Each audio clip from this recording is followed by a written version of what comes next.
5월 마지막 주입니다.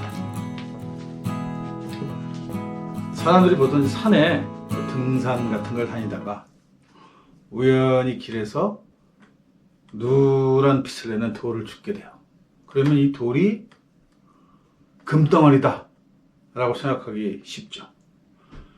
그래서 이게 그냥 봐서는 금덩어리인지 아닌지 알 방법이 없어요.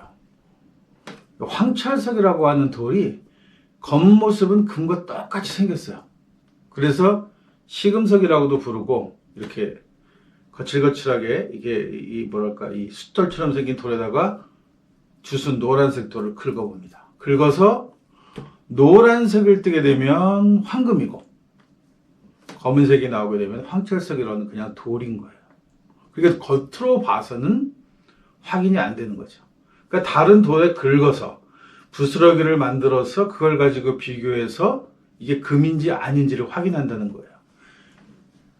이와 유사한 방법으로 서양 신학자들이 복음서를 가지고 이 복음서에 나오는 예수의 이야기가 진짠가 아닌가를 가지고 연구했습니다. 대표적인 게 예수 세미나라고 하는 그 연구예요. 방법은 뭐냐면 당시에 존재했던 문서들, 그다음에 뭐 다양한 기록들, 이런 것들을 통해서 서로 비교 분석해서 이 문장이 예수 당시에 쓰여졌을 만한 문장이다, 혹은 예수가 했던 이야기가 가능성이 있다, 뭐 이런 걸 가지고 전부 이렇게 비교 분석을 해. 이게 문서 비평학이라고 하는 그런 학문이 발달하면서 일반적인 문서들에 의해서 하던 작업을 성서에 가지고 와서 성서를 가지고 작업을 했단 말이에요. 그 작업의 결과는 놀랍게도 아무리 잘 봐줘도 10몇 프로만, 10마디 중에 한 마디만이 예수가 했던 말일 가능성이 있고, 나머지 말은 예수가 했던 말이 전혀 아니라는 거예요. 결정적으로 요한복음 같은 경우에는 예수의 이야기라고 할 만한 것이 하나도 들어있지 않아요. 그러니까 뭐 당시에 바울의 기독론을 가지고 성서를 재편집했던 사람도 양심이 있었던 거죠. 그러니까 요한복음을 공관복음에서 뺐던 거예요.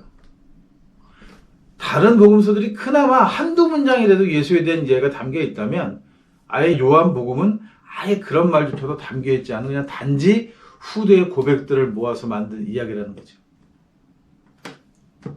이렇게 놓고 보면 예수가 누구냐라는 것과 예수가 무슨 일을 했을까, 또 과연 예수는 어떤 존재인가, 이런 것들에 대해서 회의가 올 수밖에 없어요. 왜냐하면 우리가 믿고 있는 건 바울이 기독론으로 만든 예수를 믿었기 때문이에요. 가짜 예수입니다. 황철석 같은 거예요. 2000년 가까이 이게 진짜 금이라고 우겼는데 교회가 긁어보니까 금이 아니다는 거죠. 자, 그러면 일반적으로 교회, 문자 근본주의자들은 이 성서, 이 복음서나 예수 말씀이 왜 진짜냐고 얘기하면 이게 성령으로 쓰여진 책이기 때문이라고 하는 주장밖에 안 하는 거예요. 그 주장밖에 할 수가 없어요. 이게 종교의 신비로 쓰여진 책이기 때문에 여기 나오는 건 다 진실이라는 거예요. 대표적으로 요새 고고학도 같이 발달하게 되면서 고고학적인 발달은 저희들한테 또 새로운 이야기를 합니다. 예수의 이야기들은 대부분 회당에서 이루어지는데, 갈릴리 지역이나 예루살렘 지역 그 일대에서 회당을 주로 순회하면서 이야기를 한 곳으로 전해졌는데, 고고학적 발견은 당시 갈릴리 지역에는 회당이 존재하지 않았다는 거예요. 그러니까 결국 예수가 회당에서 이야기했다는 얘기는 다 훗날 만들어진 이야기라는 거죠. 예수님의 이야기가, 예수의 그 말씀이 너무 좋으니까 그 이야기를 당대 사람하고 이렇게 토론하지 않았을까 하는 상상력으로 만들어진 글이지 실제 사실은 아니라는 거예요. 그러면 이런 사실이 밝혀지면, 일반적으로 만약 과학적인 사실, 역사적 사실 같으면 그런 사실이 밝혀지면 우리가 그동안 잘못 알고 있었어, 이렇게 간단히 해결될 문제인데, 이게 종교이기 때문에 간단하지 않아요. 자기네들이 그동안 믿어왔던 것들, 세뇌당에서 거짓임에도 불구하고 그것을 참이라고 믿어왔던 것들을 쉽게 부정하지 못한다는 거죠. 그걸 부정하면 큰일이 나는 것처럼 이미 기독교는 로마 국교 가톨릭으로 개신교 갈려나가는 그 와중에 이단 사이비를 가지고 마녀 사냥, 뭐 이단 심판을 하면서 진짜 그야말로 이게 완전히 신약성서 같은 경우는 그야말로 바울 파가리했더니 이게 완전 종교 소설책인데 이 소설책의 내용대로 믿지 않거나 이 소설책에 반대되는 이야기를 하거나 하면 그냥 신성모독으로 몰아서 죽였던 그 2000년 가까이를 그렇게 했단 말이에요. 그러니까 사람들이 이거를 부정하는 거는 유전적으로 서양 애들은 굉장히 두려워해요. 그럴 수밖에 없잖아요. 생존의 문제가 걸려 있었기 때문에. 교회가 절대적인 권력을 가지고 법의 역할도 동시에 겸한 경우가 많았어요. 카톨릭에서 개혁하고 나왔다는 개신교 같은 경우도 제네바에서 칼빙이 한 짓은 뭐 카톨릭을 능가하는 진짜 괴랄한 사륙전을 했단 말이죠. 이 자기와 교리를 맞지 않는 것을 이야기하는 자는 무조건 이단 사이비를 몰아서 죽이는 것을 당연시했던 종교예요, 기독교가. 왜 이런 바탕을 갖게 되느냐 하면 로마의 국교가 되어서 로마가 절대적으로 가장 큰 강대국이었고 그 로마에 대항하는 자는 전부 적으로 간주어서 죽였던 것이 종교에 그대로 투영이 돼서 로마는 곧 기독교 이렇게 되어버린 거예요. 로마의 종교가 곧 기독교고 기독교가 곧 로마가 된 거죠. 그러니까 기독교를 에 대해서 반대한다는 것은 기독교의 교리를 부정하는 것은 결국 국가 자체를 부정하는 것이 되고 반역자가 된단 말이죠. 이런 식으로 운영해왔던 종교란 말이에요. 이 종교 자체가. 그러니까 이제 와서 학자들이 학문적인 견해를 가지고 자기네들이 모여서 연구를 하다 보니까 결국은 그쪽 결론으로 가니까 뭐 재빠르게 근본주의 신학 쪽에서는 손절합니다. 문제가 있다. 뭐 그런 방법은 옳지 않다. 뭐 이런 얘기들을 많이 하지만 실제적으로 우리가 갖고 있는 이 복음서라는 이 성서는 예수에 대한 이야기는 태반이 다 소설이에요. 몇 가지 주장을 하죠. 그래서 결론적으로 내린 게 예수는 예루살렘 출신이 아니라 나사렛 출신이다. 예루살렘에서 태어나지 않았다. 뭐 동방박사 이런 이야기들은 다 나중에 꾸며져서 그럴듯하게 만들어진 동화 같은 이야기라는 얘기예요.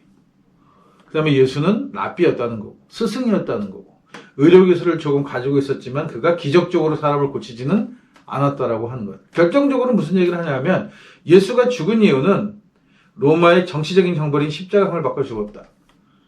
이 예수 세미나 했던 학자들조차도 예수가 유대 독립운동을 하던 독립투사라는 얘기는 잘 안 하려고 해요. 왜냐하면 얘네들의 본성 자체가 서국 제국주의란 말이에요. 식민지를 지배하는 것을 당연하게 생각해요. 강한 국가가 약한 국가를 지배하고 서양이 동양을 지배하면서 그 지배한 지배력을 가지고 자기네들이 잘 살게 되는 것을 당연하게 생각한단 말이에요. 그러니까 얘네들이 이런 연구를 그렇게 많이 하면서도 예수가 유대의 독립운동가, 거대의 적에 맞서 싸웠던 독립투사였다는 얘기는 잘 안 하는 거예요. 사실 이 이야기는 서양 애들은 하기 어려워요. 그러니까 저희 같은 식민 지역의 신학자들이 예수에 대한 본심을 이야기해야 하는데 그래서 결국은 뭐 이게 남미에 와서 해방신학 또 해방신학이 한국에 들어와서 민중신학 이렇게 하면서 이게 뭔가 새로운 이야기를 싹 틀려고 하다가 이게 무슨 운명의 장난도 아니고 이게 무슨 하늘에 정해진 법칙도 아닐 건데 일정 시간이 지나게 되면 계약을 외쳤던 사람들이 개소리를 스스로 시작해요. 변절을 한단 말이죠. 얼마 전에 죽은 시인도 우리가 잘 아는 시인인데 제 책장에도 여러 권의 책이 꽂혀 있었어요.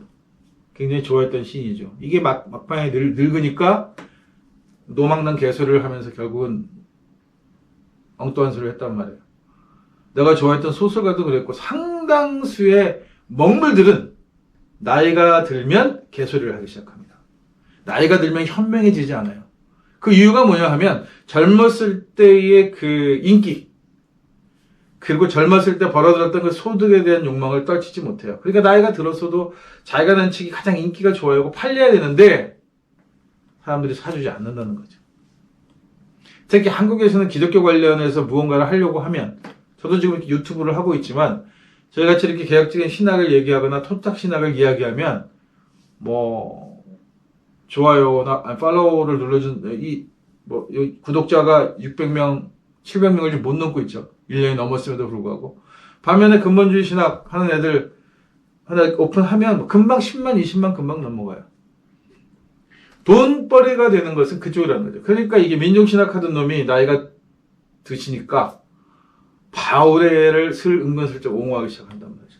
바울을 옹호한다는 말은 뭐냐면 민중신학이나 해방신학 그 자체의 뿌리를 거저하는 것과 마찬가지예요. 민중신학이, 해방신학이 그 한계를 벗어나지 못한 이유가 뭐냐면 바울의 기독론 때문이에요. 바울의 기독론을 가지고는 절대 해방도 될 수 없고 민중도 될 수 없어요.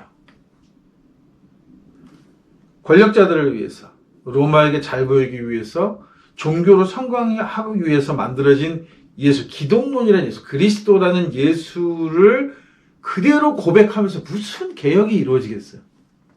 말도 안 되는 소린 거죠, 이건. 문줄 났는데 시커먼 색이 나왔으면 금이 아닌 거예요. 그리고는 문지르면 이단이라는 거예요. 문질러서 검지 않게 나오는 돌이 없다. 기독교 관련된 모든 것들 갖다 긁으면 다 검은색이었으니까 긁어서 검은색 나지 않은 게 없다. 믿음으로 믿어야 된다. 이렇게 얘기하죠. 왜? 기독교 안에는 황금이 존재하지 않으니까 그렇습니다. 아무도 신학을 하면서 문질렀을 때 누런 금색깔을 보지 못했어요. 없으니까 못 보는 거예요. 잘못 긁어서도 아니고 이 긁는 돌이 잘못된 것도 아닌 거예요. 긁는 방법이 잘못된 것도 아니고 긁으면 무조건 가짜예요. 그러니까 무조건 믿으라고 하는 거란 말이에요. 의심하지 말고 믿으라고 하죠. 의심하지 않고 믿으려면 의심스러운 구석이 없어야 하는 거예요. 상식적이어야 한단 말이죠. 기독교가 주도했던 자본주의는 철저하게 비상식적인 사람들을 성공하게 만듭니다. 흔히 우리가 천재라고 불러요. 저는 천재나 수재, 영재라는 걸 별로 좋아하잖아요. 왜냐하면 일반적인 생각을 하는 사람들, 가장 상식적인 생각을 하는 사람들이 성공해야 하고 그 사람들이 세상을 만들어 나가야 돼요. 그래야 상식적인 세상이 되는 거예요. 뭔가 어느 하나는 똑똑한지 몰라도 비상식적인 사람들, 괴팍스러운 사람들이 지도자가 되게 되면 그 사회는 무조건 망가지는 거예요.